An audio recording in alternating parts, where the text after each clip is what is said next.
Simama ucheze, simama usiogope.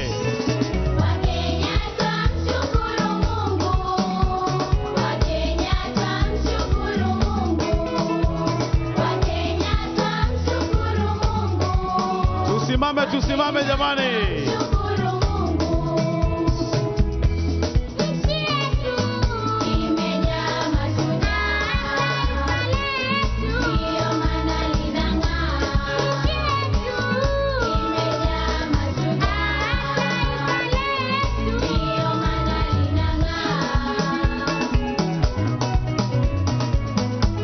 Wakenya wote tusimame, tujiunge na Mheshimiwa Rais kucheza wimbo huu.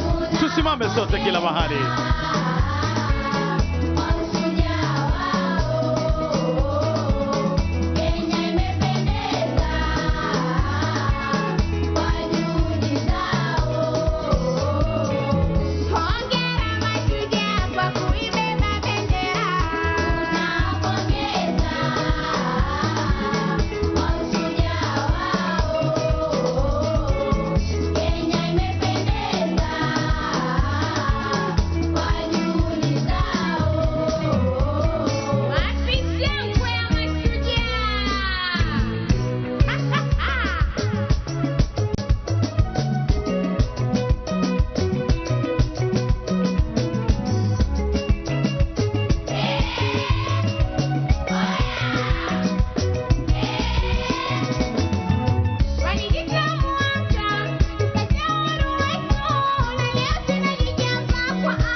Ganga mana mazima fundinda kala nange chaluo. Baba. Yenase.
Tuwapongeze kwa makofi tafadhali. Na kwa densi hii ya Sengenya, Mheshimiwa Rais, tunafika mwisho wa burudani yetu kama ilivyokarabatiwa na PPMC ikiongozwa na Daktari Donald Otoyo.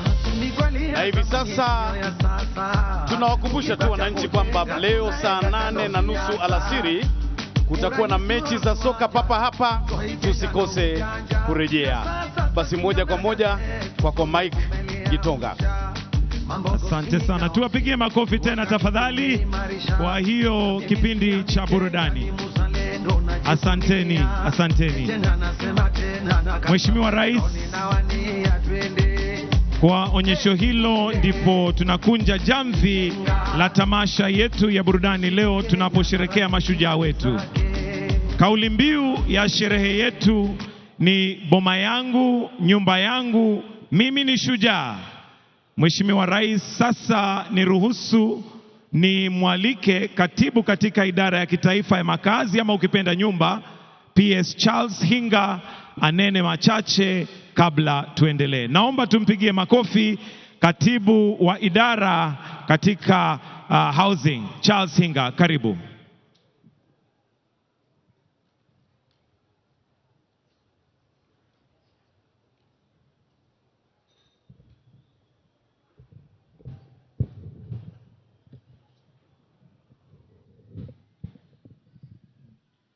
Your Excellency, the President of the Republic of Kenya, Cabinet Secretaries here present, distinguished guests, God is good.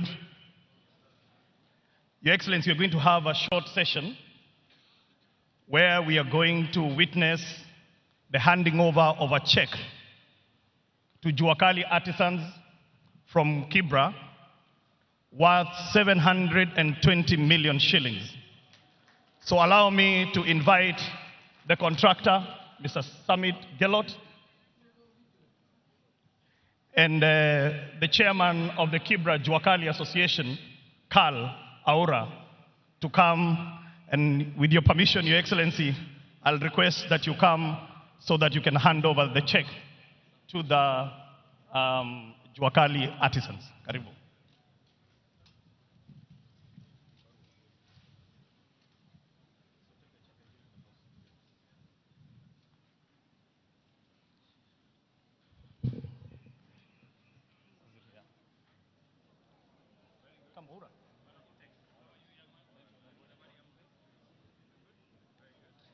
$720 million shillings to do doors, windows, balustrades.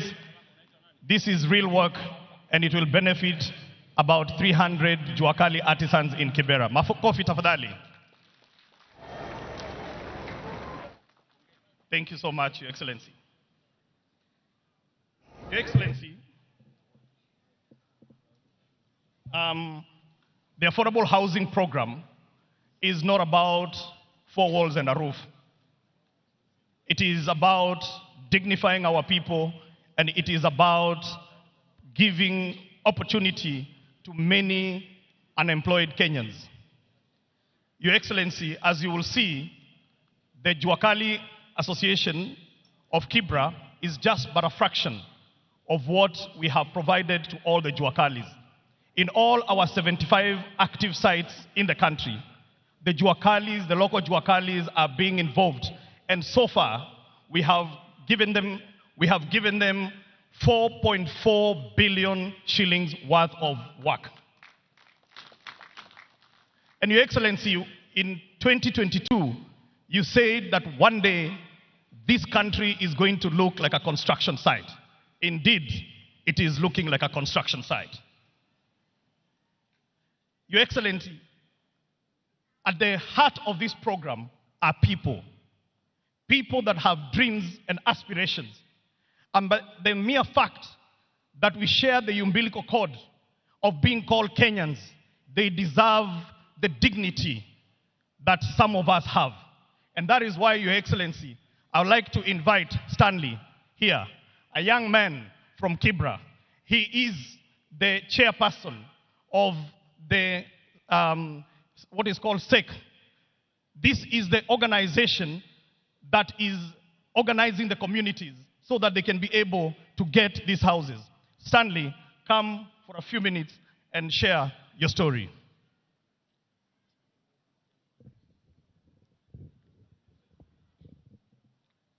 Okay. Your Excellency, the President of Republic of Kenya, Dr. William Samoei Ruto, and all protocol observed. Wacha ni waamkue. Amjambo. Kwa majina naitwa Stanley, nikiwakilisha Juakali vijijini. Na bado mimi ndio mwenyekiti wa Settlement Executive Committee ya Soweto area. Yangu ni kupongeza Bwana Rais kwanza kwa ile jukumu ulichukua ya kuja kutuinua maisha yetu kutoka chini mpaka kutaka kutupandisha maisha ya juu. Your Excellency, nakuambia kwetu mtaa wa mabanda tumeishi kuteseka, tumeishi kuishi nyumba duni ambazo hazijafika standard zenye zinaweza ishi na binadamu. Kwanza nikitaka kukuambia Your Excellency, pale kwetu mtaa imekuwa ni changamoto sana. Wakati unasikia wiu kwako utafikiria ni ambulance inakuja mtaa, lakini hiyo ni zimamoto. Your Excellency, imekuja kutusaidia kuzima mtaa wetu wa mabanda. Tukikaa dakika 2 tunaomba Mungu mvua inyeshe, ni baraka ndiyo kinyesha. Lakini kwetu Your Excellency, mvua ikinyesha ni chanzo za shida zetu kubwa. Tunabebwa na mafuriko, maji inaingia, tunatega na besheni kwa nyumba. Tunaishi maisha yenye ni ya kufinyika, ya kuhangaika na kuteseka kila mara, Your Excellency. Lakini kwa hii mradi ya boma yangu na hii affordable yenye umetuletea Your Excellency, nyumba zetu huko tunaona mtaa zimeamka, na tunatarajia tunakaa nyumba mzuri yenye iko na stima, iko na maji, iko na shower, na hata kitchen iko kando, Mheshimiwa Rais. Ukiangalia kwetu pia Your Excellency, nataka kueleza nyumba yetu venye iko. Unapata nyumba ni moja, baba na mama wako hapo, kitchen ndio hiyo hapo. Yenye imetofautisha kitchen ni curtain imepita tu katikati. Watoto uko nao, hapo ndio wanachezea tu kwa nyumba. For real, Your Excellency, imefika mahali unapata kwetu mtaa unapata mtoto wa miaka 10 huwezi mfunza kitu kuhusu maneno na sex, kwa sababu zimechezewa hapo ndani, zimeonekania hapo ndani. Haina dignity Islam, Your Excellency.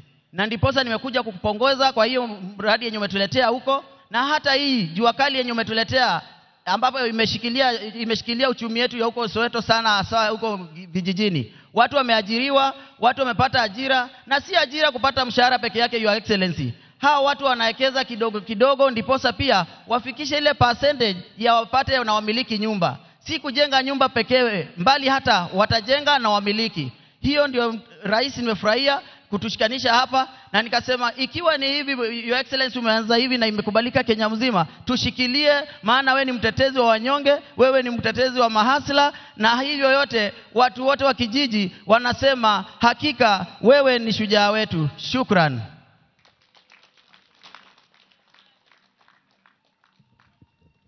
Asante sana Stanley kwa hayo maneno ambayo yametoka kwenye roho. Your Excellency, allow me to inform you that 2 days ago, the African Union for Housing Finance held its 40th anniversary in Tanzania, in Zanzibar, along with the International Secondary Mortgage Market Association. During these awards, Kenya was awarded the Country Housing Program of the Year 2024 edition to recognize its comprehensive affordable housing program that delivers decent, dignified, sustainable, and affordable homes while creating jobs across the housing value chain and ultimately driving the economy. Your Excellency, this trophy was given by Shelter Afrique, and the Managing Director of Shelter Afrique, Mr. Habib Tiano, is here to present this award that was presented to Kenya 2 nights ago. Habib, karibu.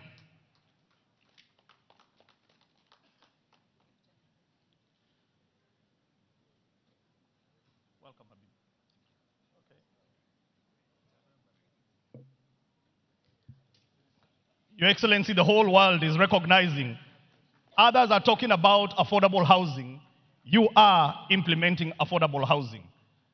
We will see many people coming to benchmark here, the same way people go to Singapore and other places to benchmark.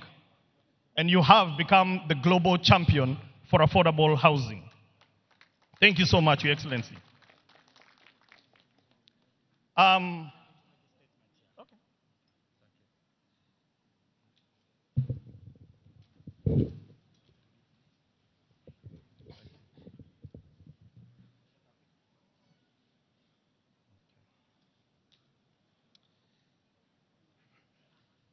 Your Excellency, on this Heroes Day, we honor the courage, resilience, and determination of the Kenyan people, the true heroes who continue to shape the nation's future. Happy Mashujaa Day.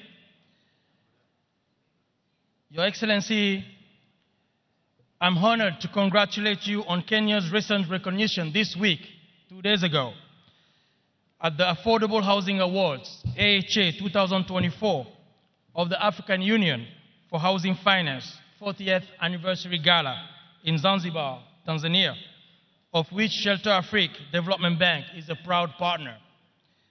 At the AHA Awards of the AUHF, Kenya was awarded the Best Country Housing Program across the continent for 2024.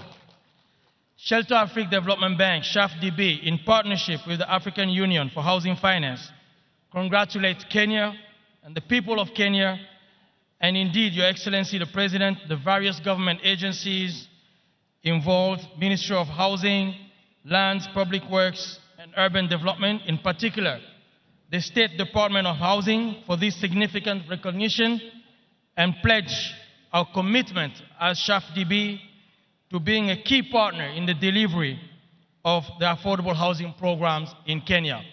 Once again, congratulations, and we're looking forward to replicate this model across the continent. Excellency, thank you very much, and congratulations.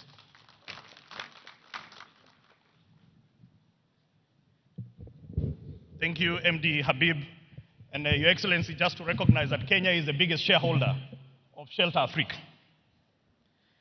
Your Excellency, allow me, before I take my seat, to recognize 60 student leaders that came to Kwale from all over the country. And on Friday, Your Excellency, we were able to unveil the new design for student accommodation, which we shall be rolling out in all our universities, TVET colleges, and our KMTC. Thank you so much, the students, for coming today. Last, Your Excellency, allow me to introduce a group called Wadaglis, who are going to give us a number, Wataanguka na Nyumba. Karibuni.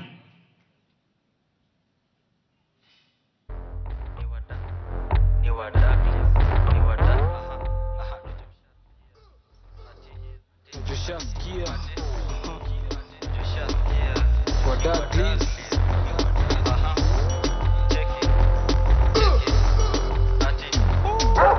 Jushaskia kikingia ni kublast.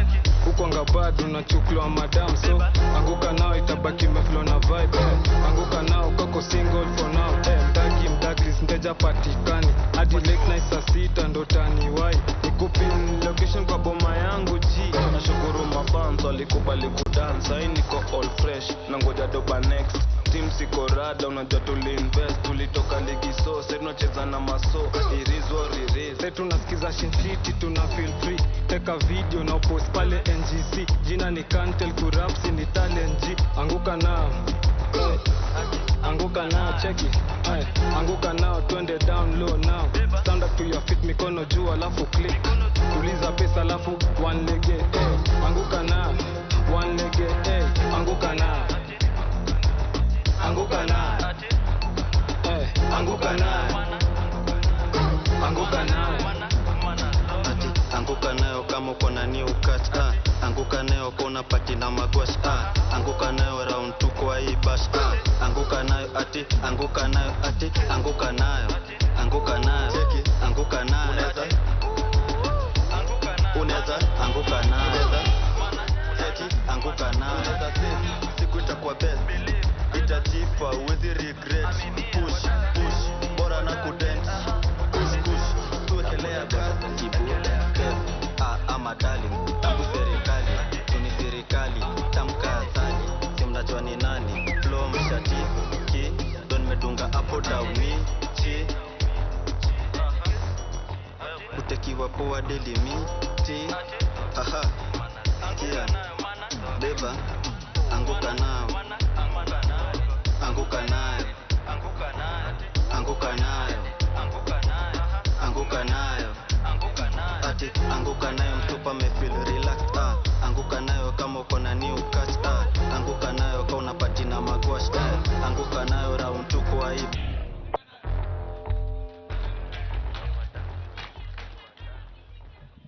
Haya, tuwapongeze wakianguka nayo. Tumemwona His Excellency pia anaanguka nayo.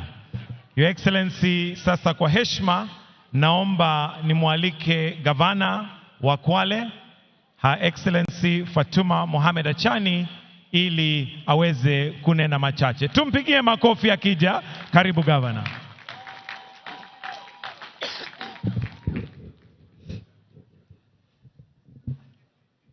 Your Excellency, the President of the Republic of Kenya, Daktari William Samoei Ruto, Her Excellency Mama wa Taifa Bi Rachel Ruto, mawaziri, fellow governors, hitifiki zote nikizitambua, mabibi na mabwana, assalamu alaikum. Bwana asifiwe. Sumilani. Your Excellency, I would like to take this opportunity to first thank you, the Almighty Allah, for enabling us to be here today. Secondly, I want to extend my heartfelt gratitude to the President of the Republic of Kenya, Dr. William Samoei Ruto, for seeing it fit to bestow this great honor of hosting a national celebration, Mashujaa Day in Kwale. Watu wa Kwale wanafuraha kwa kutuheshimisha Mheshimiwa Rais. Your Excellency, allow me to congratulate the heroes and heroines of our country. Your Excellency, Kwale pia haijaachwa nyuma kwa mambo ya boma yangu. We have donated 50 acres of land for the affordable housing program.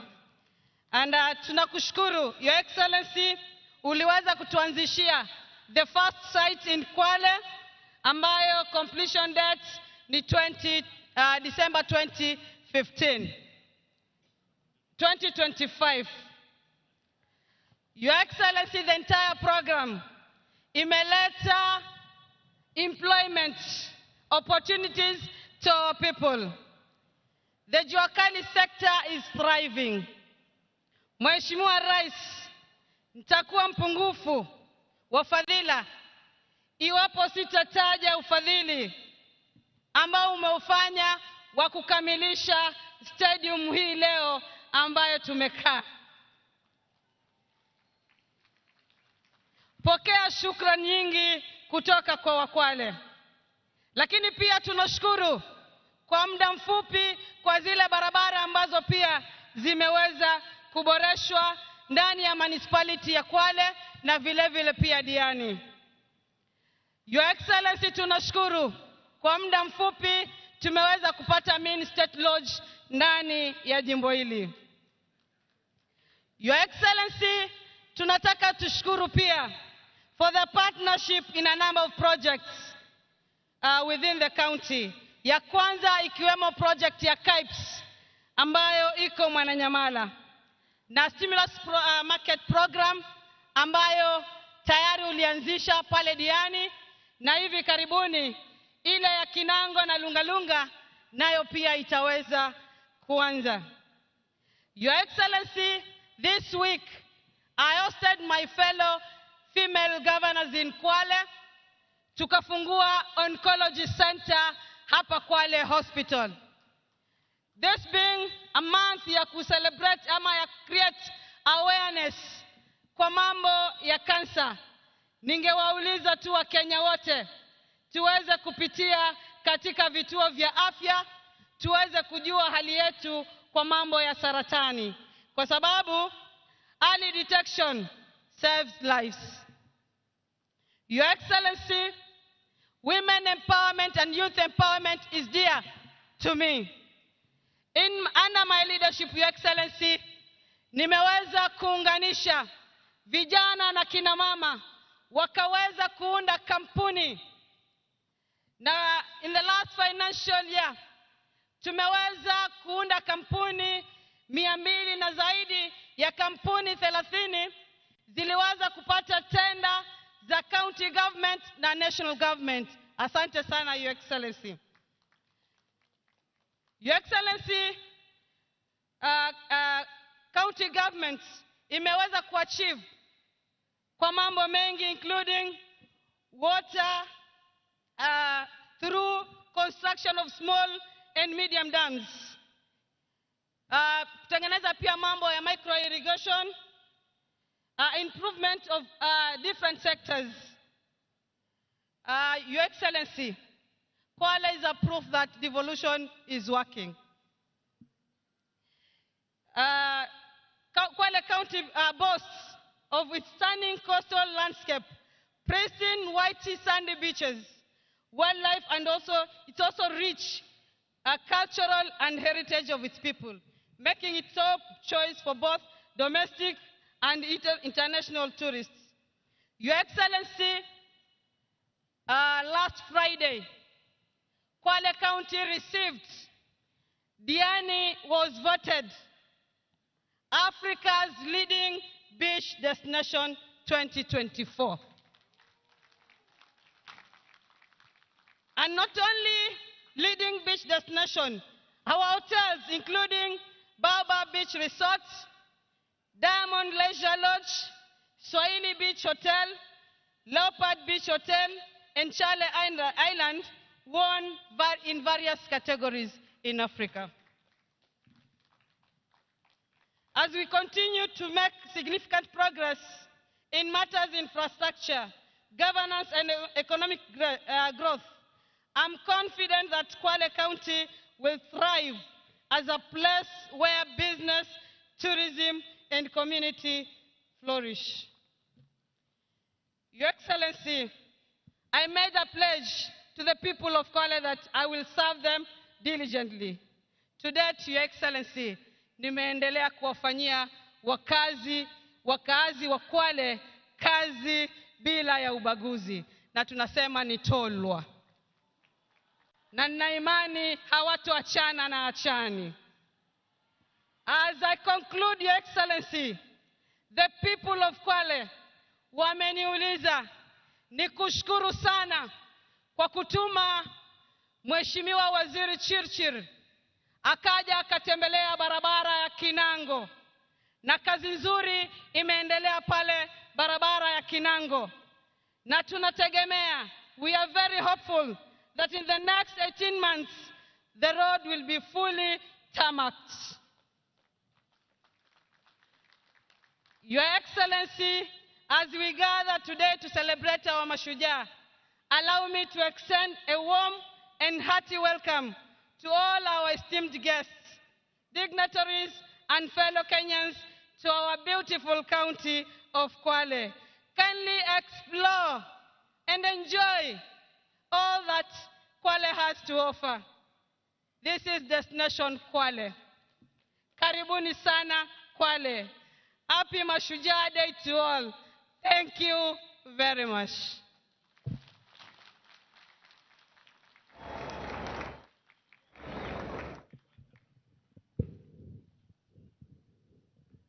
Tumpigie tena makofi. Nasikia hapo wanasema hatuachani na achani. Wapi makofi ya governor? Asante sana governor. Your Excellency, with your permission now, allow me to invite His Excellency, the Prime Cabinet Secretary, Honorable Musalia Mudavadi, who will in turn invite His Excellency, the President. Tumpigie makofi tafadhali. Welcome, sir.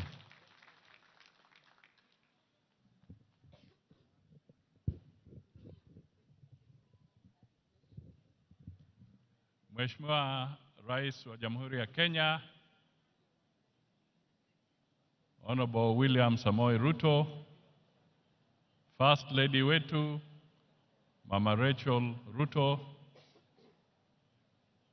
Deputy President Muteule Professor Kithure Kindiki, mawaziri wenzangu, magavana, na pia nitambue Speaker wa bunge letu la kitaifa Moses Wetangula, na Speaker wa Seneti Amazon Kingi, MCAs wote, viongozi wa tabaka mbalimbali ambao wako hapa, mashujaa wote wa taifa letu, hoye! Hoye! Kwale hoye! Sijasikia. Kwale hoye! Asante sana. Mheshimiwa Rais, kwa kifupi sana ningependa tu kusema kwamba Kenya ni nchi ya ajabu. Kenya is truly an amazing country. Kuna vitengo mbalimbali vya kiserikali ama taasisi mbalimbali. Kuna executive ambayo unaongoza, kuna judiciary ambaye ni mahakama, pia kuna legislature ambayo inaongozwa na speakers wetu na wakuu wa majority ambao wako hapa. Na hawa wote, kusema ukweli,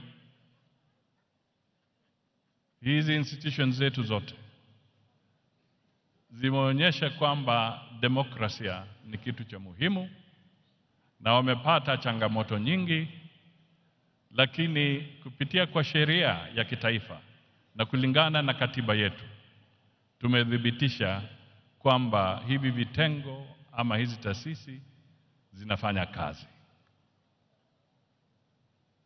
Kwa hivyo leo tuko hapa kuonyesha kwamba Kenya itazidi kudumisha demokrasia na kuhakikisha kwamba tunatii sheria na tunafuata mambo yote kulingana na katiba yetu.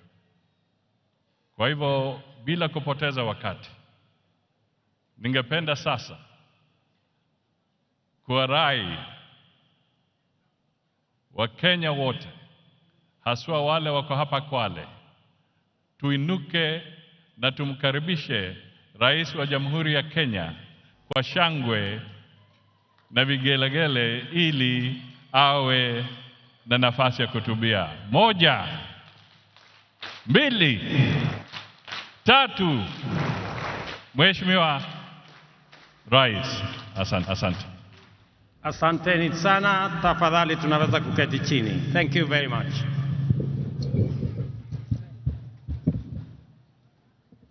viongozi wote wenzangu na watu wa Kwale, hamjambo. Kwale hamjambo. Kwale, assalamu alaikum. Bwana Yesu asifiwe. Similani, mjisimila, malamazo, mvula ya pevo, mloganji, similani. Ndugu watu wa Kwale, kwanza nataka niwapongeze wananchi wa Kwale na wananchi wa taifa letu tunayoipenda Kenya kwa kutukaribisha katika sherehe hii ya Mashujaa 2024 hapa Kwale. Nataka nimpongeze viongozi wote waliofika hapa. Nataka niwapongeze pia viongozi wote wa Kwale hii wakiongozwa na Mama Governor Fatuma Achane.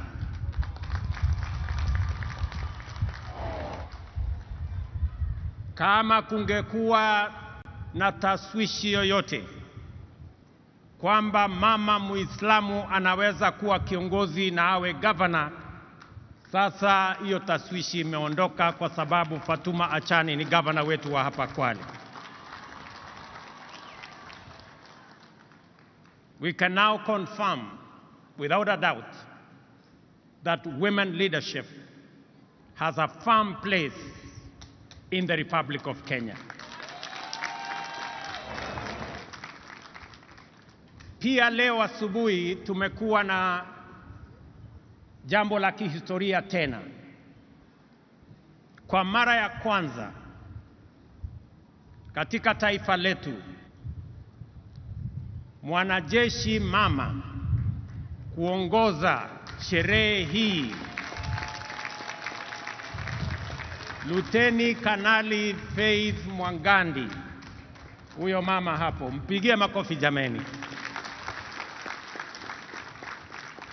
Kudhihirisha tena kwamba mama wanaweza kufanya kazi zote. And that is why we, the people of Kenya, are proud defenders of our freedom and aspire to become and remain free and sovereign. These were the foremost attributes of the first generation of freedom fighters who faced the monster of imperial domination with unflinching courage and commitment to prevail, even if it cost them everything, including their very lives. From them, we have a fine model that has inspired generations of selfless patriots and continues to inspire us today as we do our part in nation building. From them, we have learned that to be free, we must be united as one family that draws its strength from the unique contribution of its diverse members, and that we must see each other as equals, treat each other justly, and leave no one behind. We, the people of Kenya, know that just like our ancestors, we have what it takes, including the values, principles, and commitments that define Mashujaa, to break free of oppression, humiliation, poverty, and indignity. We know this because for our nation to be free, brave men and women, young and old, from every community and every region struggled with exemplary determination until Kenya was free. We know this because everywhere you go in Kenya, the echoes of heroism, histories of sacrifice, and legacies of historic struggle by ordinary people who achieved extraordinarily endure to date. Our heroes did not hail from one village or speak one language. Our heroes are numerous and diverse, united by a principled commitment to confront an unjust, exclusive, and oppressive system in pursuit of a noble vision of national liberation. This unity of purpose motivated the icon of courage, Mekatilili Wamwenza, and her generation of champions from every part of Kenya to resist colonialism, as well as Ronald Ngala and his fellow freedom fighters who advocated independence and decentralized government, which was an early fashion of devolution. In confronting colonialism, Mekatilili Wamwenza did not seek to free her village or region from occupation by a community. Instead, she resisted the structures and institutions of a system of exploitation and tyranny in the knowledge that defeating it would free a whole nation. This is the same spirit embraced by our freedom fighters, such as Otenyo Nyamantere and Mora Ngiti from Kisii, Wanameme Masinde in Bungoma, Oigo Paul Agwech and Oyuko Fipi Ambio in Kisumu, Igogi Teresa Kiambi in Meru, Kalondu Matheka Mbalu in Makueni, and many others. The great lesson that has been passed down to us from their era, and which we must faithfully transmit clearly and boldly to the future generations, is that every citizen of Kenya is a full and equal member of our political community, entitled to make a contribution to nation building, and with an inalienable right to a full, just, and fair share of all the benefits that accrue from our development. No proposition to discriminate or to unjustly diminish one while enlarging another's right is admissible anywhere. Therefore, any formula seeking to exclude, alienate, or disenfranchise any person, group of community for any reason is repugnant to the very essence of our nationhood. We are one people, and Kenya is one united, indivisible, and sovereign nation. Ladies and gentlemen, freedom came at great cost and was won against overwhelming odds. It called for a capacity to embrace immense sacrifice and willingness to pay the ultimate price. We remember them and appreciate their sacrifices. We recognize their achievements and acknowledge that the nation we have today, with its past history and future prospects, is a legacy of their work, commitment, and life. Every day, the Constitution commands us to honor our freedom fighters who struggled heroically to bring freedom and justice to our land by living up to the spirit of Mashujaa in the way we relate with one another, pursue our vocations, and build our nation. Article 10 of the Constitution shows us how to be Mashujaa in our own way, day by day, every day. The freedom fighters were inspired by enduring universal principles and values which have transcended generations and live with us today. Unity, sharing, integrity, courage, determination, and patriotism are our sources of strength in the face of difficulty, risk, and danger. The struggle for freedom is the overwhelming and everlasting mission of humanity, because in freedom lies the opportunity to achieve peace and democracy, health and wealth, justice and dignity, equality and inclusion, as well as unity in the pursuit of prosperity individually and collectively. Freedom is the key that opens the door to sustainable progress in every sector. That is why today we are a modern, competitive economy and a developed democratic society. Our freedom has allowed us the space to grow and perfect our nationhood, sustaining the spirit of freedom to evolve from the monopoly of liberation movement into a dynamic, pluralistic society where competition makes us stronger. Since the ultimate goal of freedom is sustainable development, the heroic struggle of our time must focus on achieving this through inclusive growth. The Mashujaa of our era calls for urgent mobilization to create wealth and jobs, reduce poverty and inequality, and protect our environment. The dedication we bring to these tasks will determine how well we uphold the legacy of Mekadilili, Wamenza, and other freedom fighters. This fact is abundantly clear to us.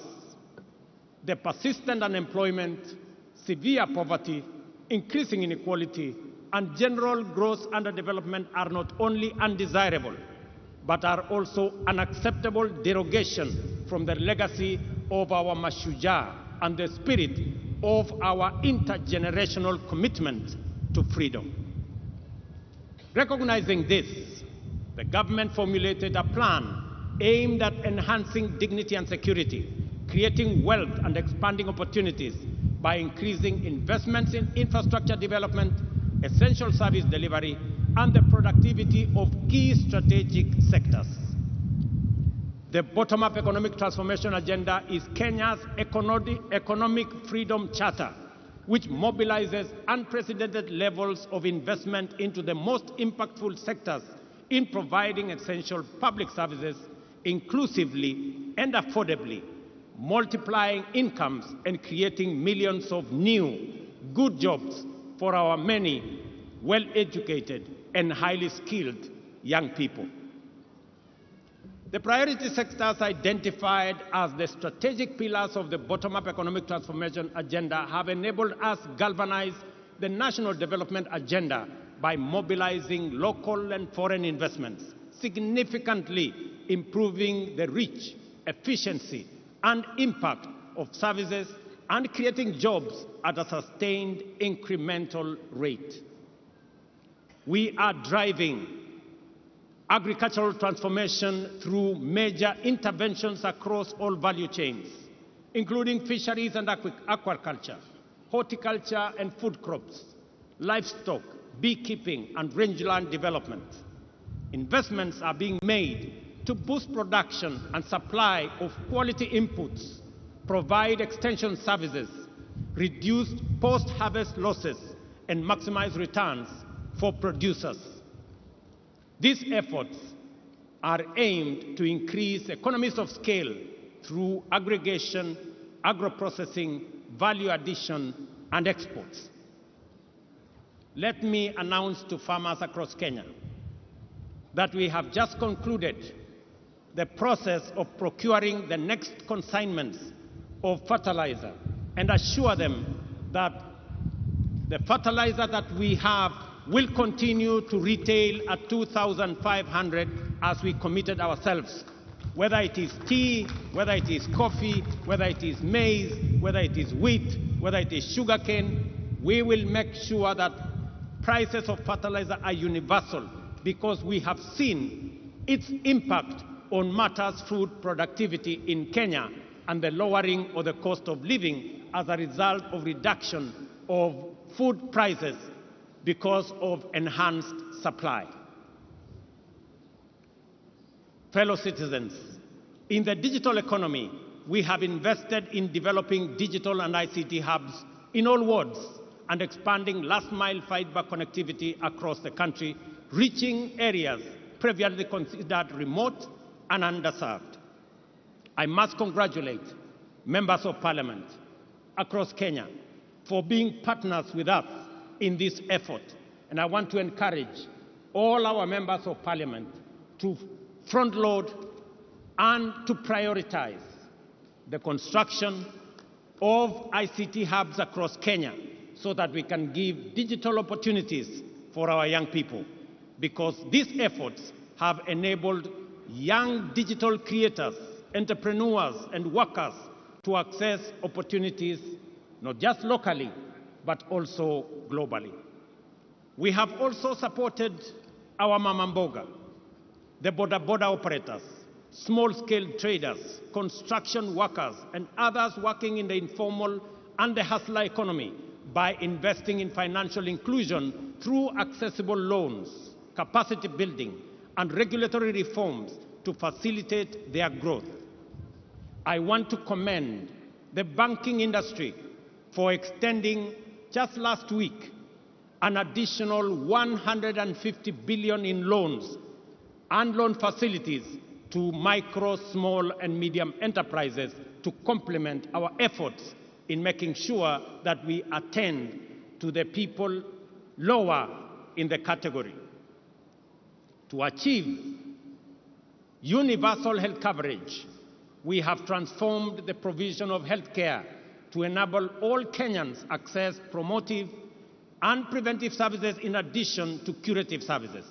First, under an all-inclusive social health framework, and also through programs like Afya Bora Mashinani, which has onboarded over 100,000 community health promoters who provide health care directly to people in their homes. Ladies and gentlemen, today marks the conclusion of Boma Yangu Week, launched last Monday to celebrate the achievement of our affordable housing program. Throughout the week, we showcased significant progress in advancing this ambitious agenda, which aims to transform lives and livelihoods by providing affordable, decent homes for millions of Kenyans. On this Mashujaa Day, we recognize key initiatives such as the Kenya Urban Resilience Project, the Kenya Informal Settlements Improvement Project, and the National Climate Resilience Program, otherwise known as Climate Works. Under our bottom-up economic transformation agenda, we are committed to striking a major blow for the freedom struggle of our time by eradicating the shame of hunger in the land of plenty, taking decisive measures to significantly reduce poverty, providing all Kenyans with high-quality health care, and enhancing dignity, well-being, and standards of living for everyone.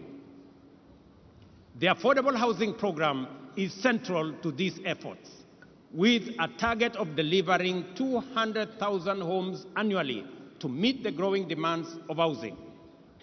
This initiative aims to tackle the deficit that has left many Kenyans living in insecure, unsanitary, and poorly constructed dwellings, and also fostering the growth of sustainable communities and generating jobs and opportunities across many other sectors.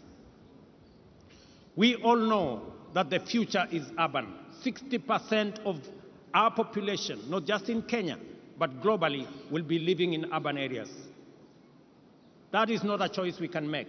That is what's going to happen. But we can make a choice as to what kind of living, what kind of settlements these 60% of our citizens who will be living in urban areas, how they will live. Either they will live in slums or they will live in decent dwellings. It is our choice and the choice of our generation to make sure that when we undergo this process, which is inevitable, and we have communities that are urban, they will be living in decent livelihoods. The progress so far is remarkable. 124,000 housing units are at different stages of completion across 75 sites in 37 counties. These projects include homes also for the military, police, and correctional services. I am happy that the students have participated in designing student accommodation. And congratulations to the students who came, the 60 of you who have participated in that process.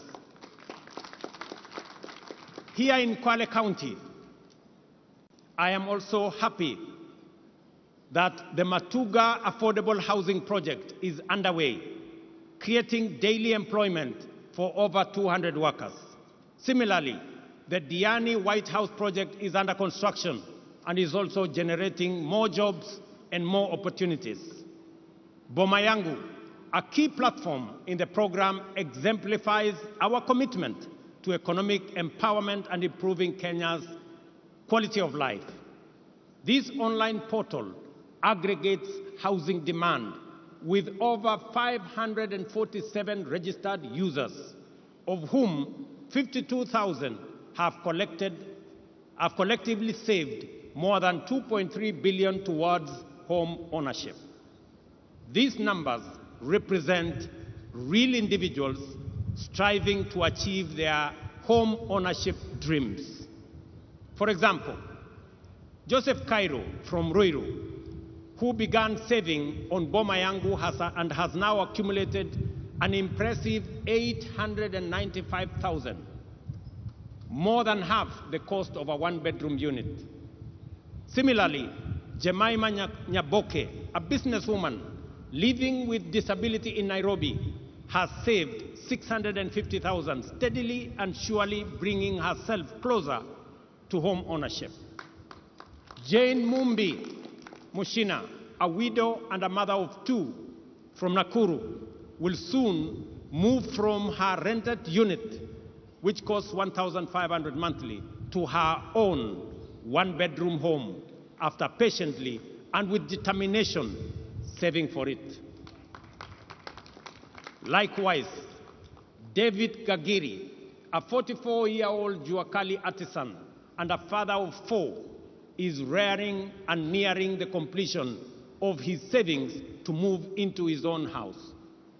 These stories illustrate how the affordable housing program is empowering ordinary citizens, affirming their dignity and opening pathways for financial independence. In December this year, just a few months from now, we will achieve a major milestone by handing over 1,080 new studio units at the Mukuru Meteorological Site in Nairobi, with mortgages priced at 3,200 per month.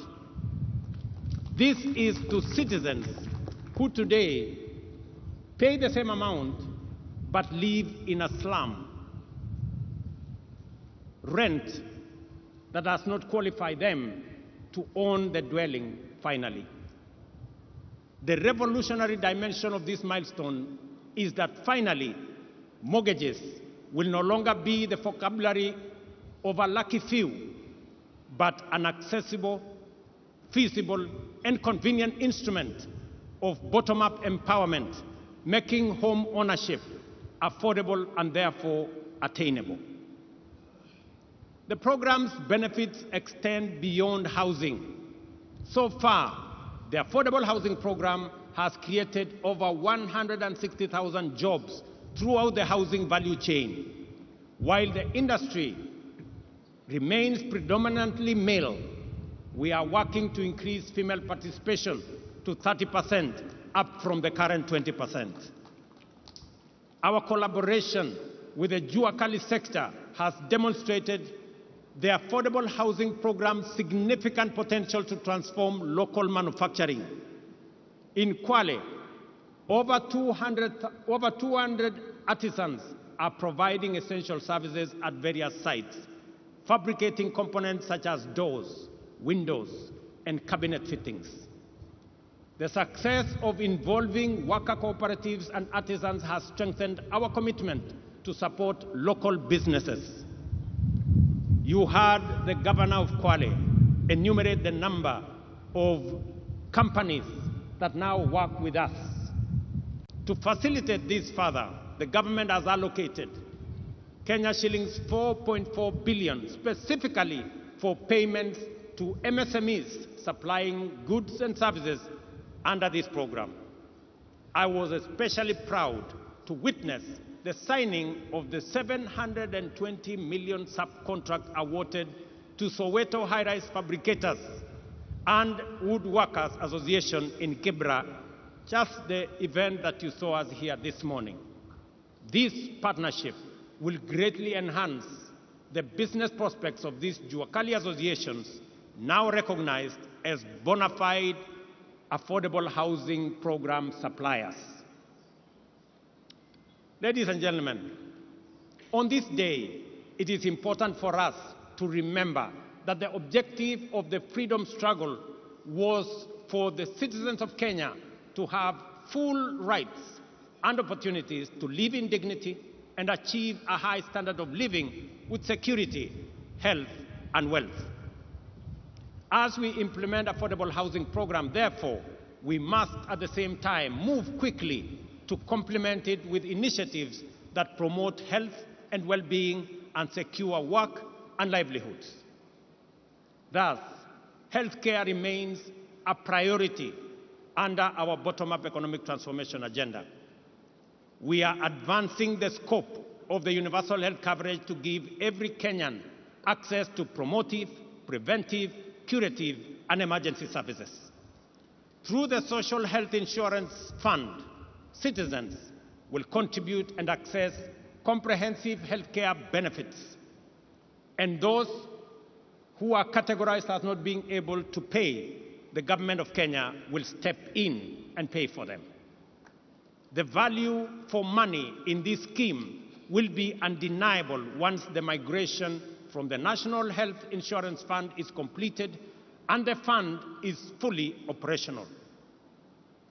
As of the beginning of this month, 12.9 million Kenyans were registered with the Social Health Authority, and all public health institutions, and alongside 50% of private facilities, were already enrolled to provide services.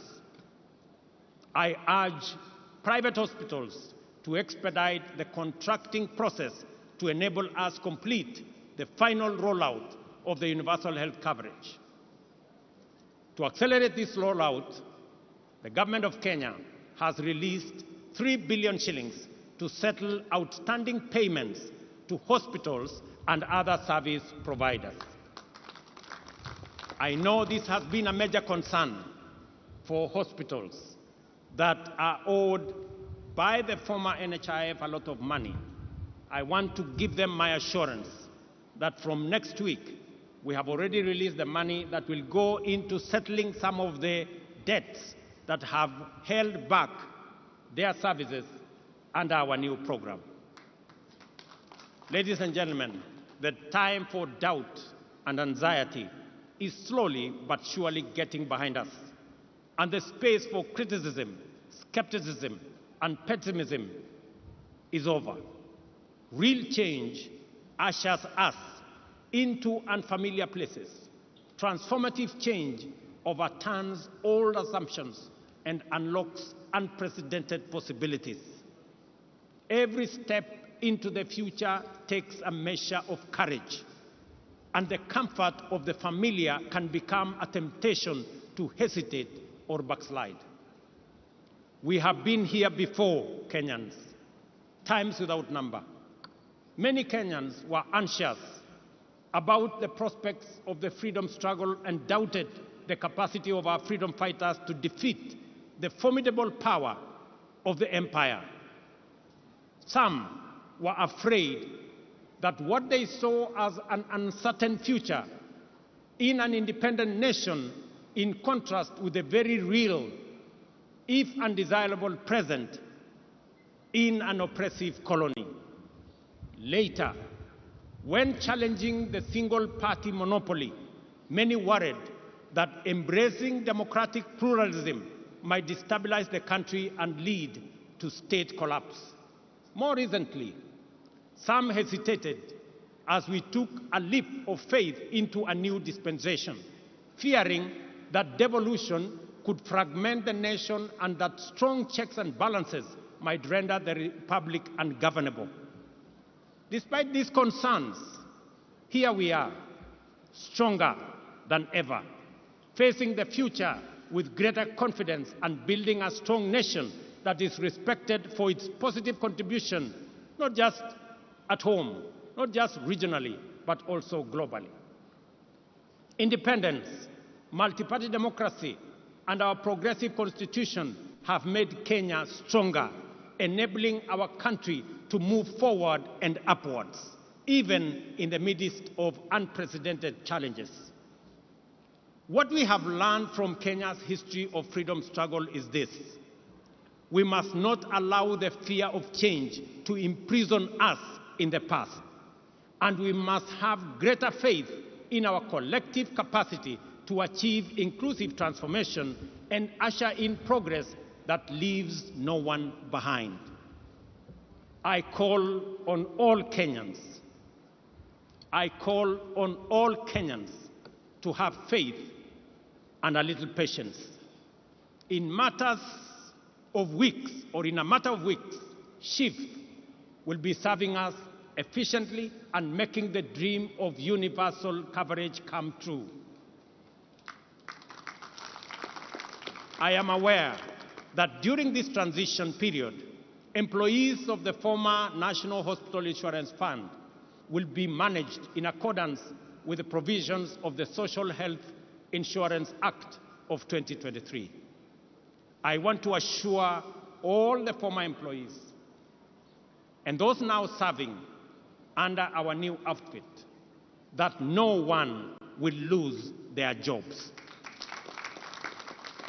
and that I appreciate their dedication and service during this transition. We will make sure that everybody who has served in the former outfit is transitioned into the current outfit. We have implemented strong institutional and strategic measures to extend the impact of universal health coverage by developing the biomedical, pharmaceutical, and medical supplies production industries. To enhance healthcare delivery and ensure the security of medical supplies, the Government of Kenya is improving the overall supply chain, starting with capacity upgrades and the establishment of Kenya Medical Supplies Agency regional distribution centers in Kisumu, Embakasi, and Mombasa. Ladies and gentlemen, the Kiswahili saying, mgaga na upwa hali wali mkavu, is an understated hint of the promise held by our blue economy. Because of the Indian Ocean, Kwale County and coastal region as a whole abound with transformative opportunities of an immense magnitude. At present, the blue economy contributes 20 billion to the economy annually and is expected to increase to over 80 billion in 5 years.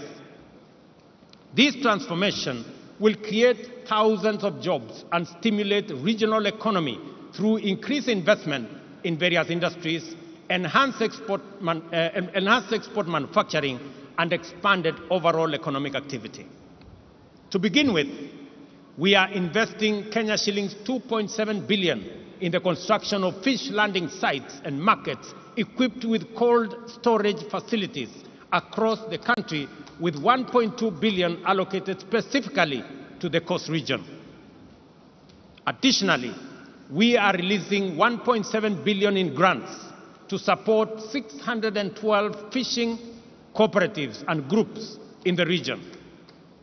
I must commend the Ministry of Mining and Blue Economy for an excellent job that they are undertaking.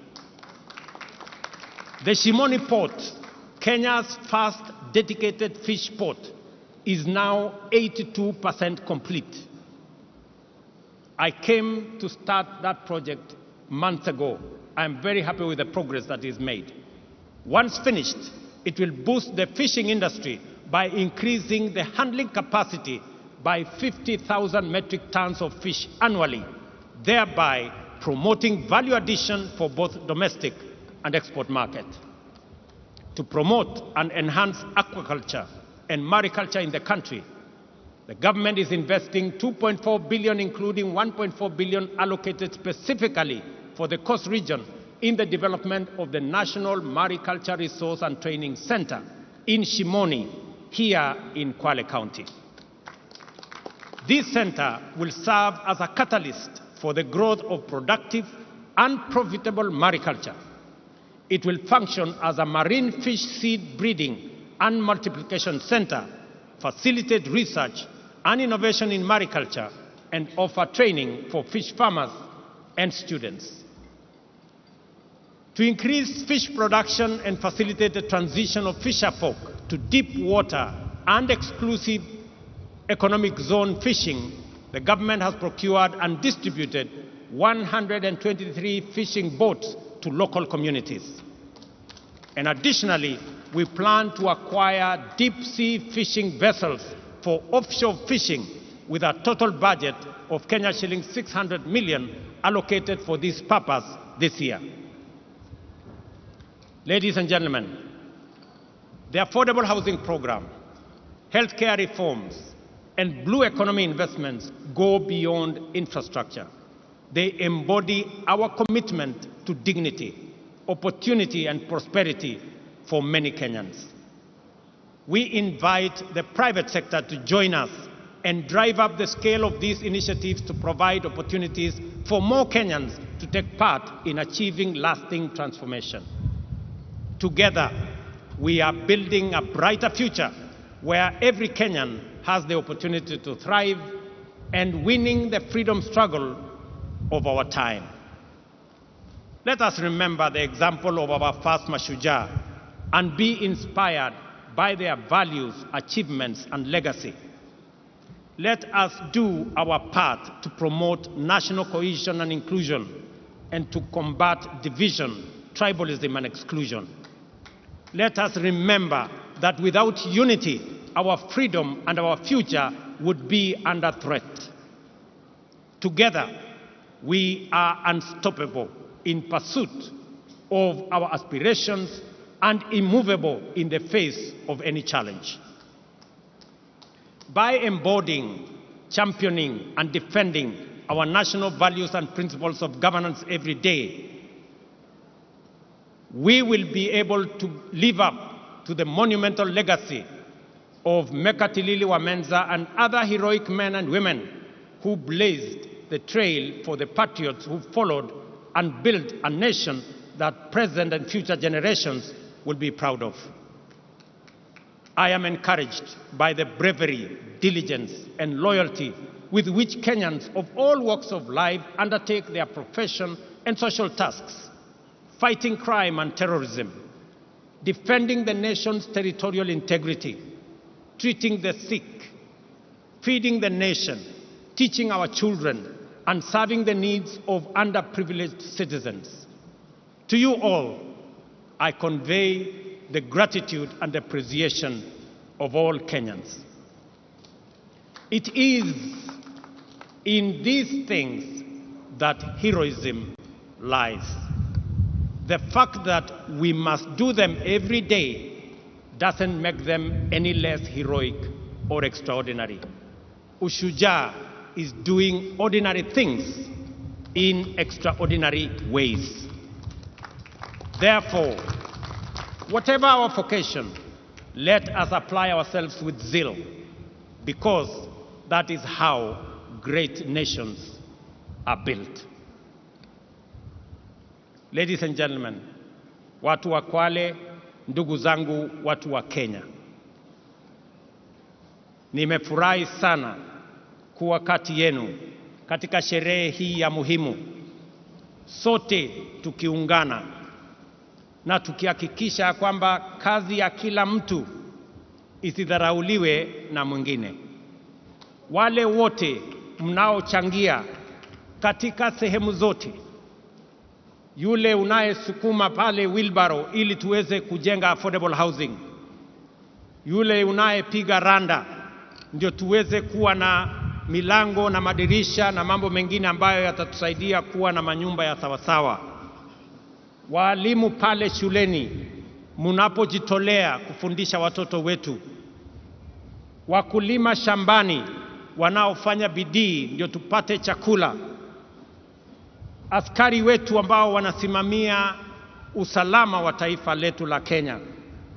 Wafanyabiashara wetu ambao wanafanya bidii wakiamka mapema. Nyinyi wote ni mashujaa wa taifa letu la Kenya kwa zile majukumu mnayofanya.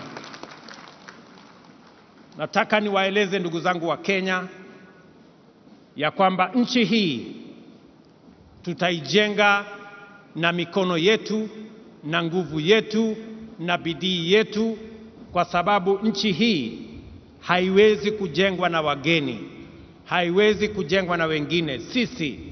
Hii ndio nchi Mungu ametupatia, na ni jukumu la kila mmoja wetu, mahali popote ulipo, uotoe mchango wako kwa uzalendo, kwa kujitolea, kwa bidii. Na mimi nataka niwahakikishia kwamba tutafaulu kama nchi ya Kenya tukifanya hivyo, tukiwa tumeungana pamoja. Mwisho kabisa, nikiwa hapa Pwani, tumekuwa na jambo ama donda sugu la mambo ya ardhi. Nataka niwatangazie ya kwamba tayari tuko na pesa shilingi bilioni 1.5 ya kuanza ile program ya absentee landlords, na kusaidia wananchi ambao wanaishi katika mashamba ambayo sio yao, tuweze kuwasaidia wawache kuwa maskota, wawe wenyeji, kwa sababu tutaungana na wale ambao mashamba haya ni yao, tuweze kununua, ndio tuweze kusonga mbele pamoja. Na mimi nataka niulize magavana wetu pamoja na wabunge na wale wengine wote, tuungane katika safari hiyo, ndio tuweze kukomboa watu wetu kutoka mambo ya uskota. Asanteni sana watu wa Kwale, asanteni sana ndugu wa Kenya. Thank you very much. God bless you all, and God bless our great country that we love, Kenya. Asanteni sana na Mungu awabariki. Naomba kwa heshima sote tusimame kwa wimbo wa taifa. Kwa heshima sote tusimame kwa wimbo wa taifa.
Basi Mheshimiwa Rais, niombe kwa heshima tuweze kusubiri tupewe itifaki ya kufumukana mahali hapa. Nitaomba kuomba sasa kuwaelekeza viongozi kutulia kwenye jukwaa rasmi ili tuweze kuelekezwa. Nitaomba sote sasa tuwe watulivu ili tuweze kumpisha msafara wa Mheshimiwa Daktari William Ruto, Rais wa Jamhuri ya Kenya na Amiri Jeshi Mkuu wa Majeshi ya Ulinzi, Mama Taifa Mama Rachel, wakisindikishwa na Mkuu wa Majeshi ya Ulinzi. Nitaomba sasa msafara wa Mheshimiwa Rais kuweza kuletwa tukimshukuru kwa kushiriki nasi siku ya leo katika sherehe ya Mashujaa hapa kwenye eneo gatuzi la Kwale. Asante sana Mheshimiwa Rais, wewe ni shujaa. Tutatulia tuweze kuelekezwa kwa taratibu.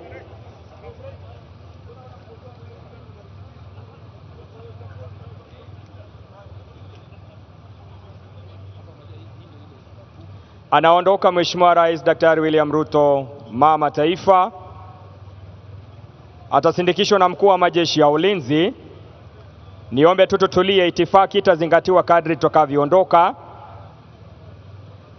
Mheshimiwa Rais, shukran, uwe na siku njema.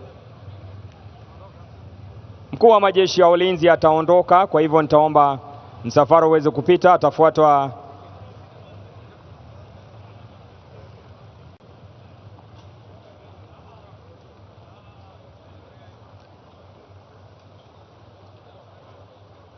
msafara wa mkuu wa majeshi ya ulinzi.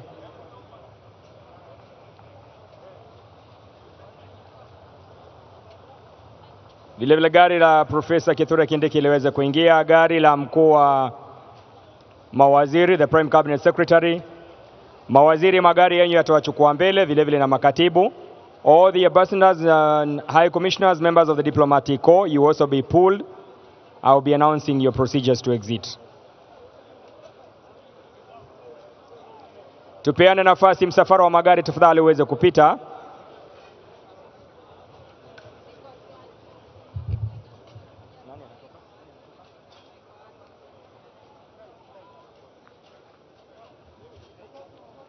Mheshimiwa Musalia Mudavadi, mkuu wa mawaziri, shukran anapoondoka.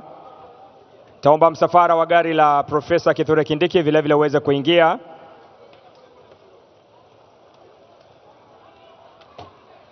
Baada ya profesa kuondoka, wakuu wa vikosi mbalimbali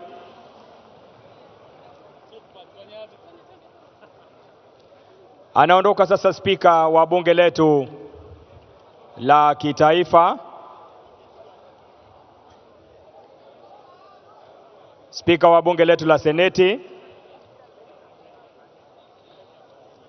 Baada ya wakuu wetu wa vyumba vyetu viwili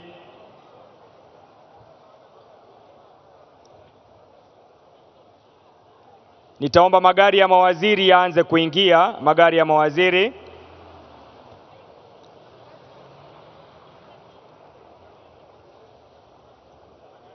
Anaondoka mama gavana Achani ili kuweza kutukaribisha kwenye ikulu ndogo. Waziri wetu wa defense, waziri wetu wa usalama wa ndani Madam Soipantuya, waziri gari ya waziri Mvuria, tafadhali iweze kukubaliwa kuingia ndani. Gari la waziri, naona ndugu yetu Prof akisha ondoka. Gari la waziri Joho tafadhali likubaliwe kuingia ndani. Magari ya mawaziri tafadhali yafanye hima.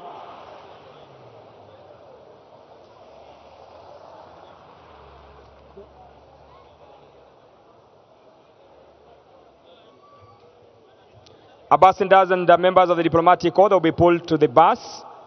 Kwa hivyo nitaomba anayeshughulikia itifaki ya foreign affairs aweze kufanya hivyo.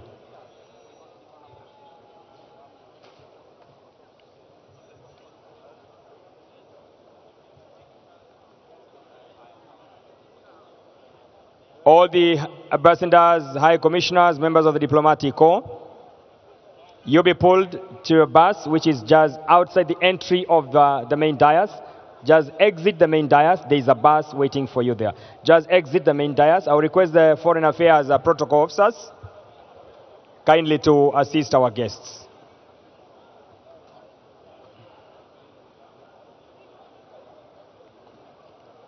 Studio, tupate burudani.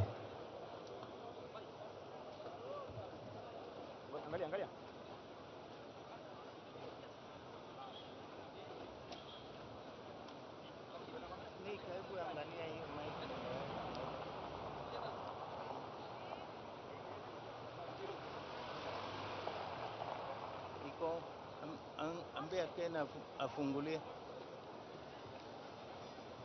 Tunaposherehekea sikukuu ya Mashujaa, siku ya kuwaenzi mashujaa wa Kenya, hatuwasherekei tu viongozi mashuhuri wa taifa letu, bali pia tunawatambua pia mashujaa wa kaunti ya Kwale. Kaunti ya Kwale ina mandhari mazuri na historia ya kipekee.